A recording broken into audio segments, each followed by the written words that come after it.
साहेब, नाराजी निर्माण झालेली आहे. काही कार्यकर्ते आपल्यापर्यंत येऊन त्यांनी संदेश दिलेला आहे की आपण तटकऱ्यांचं काम का करायचं नाही या संदर्भामध्ये तुम्ही भूमिका ऐकलीत. लोकांमध्ये संभ्रम निर्माण झाला आहे.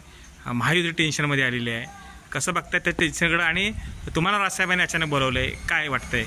बघा, 9 तारखेच्या गुढीपाडव्याच्या मेळाव्यामध्ये साहेबांनी दिलेला आदेश याचा आम्ही या कोकणामध्ये नक्की मान राखू.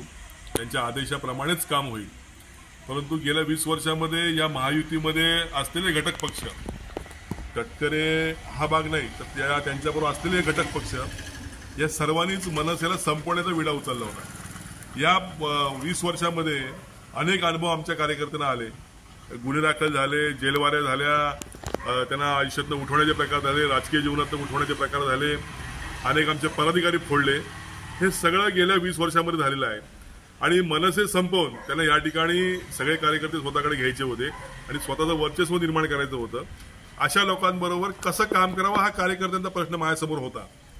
मग ह्या प्रश्नाला मी निरुत्तर झाल्यामुळे हा सगळा विषय साहेबांच्या कोर्टामध्ये गेलेला आहे आणि साहेबांनी आम्हाला उद्याची वेळ दिलेली आहे.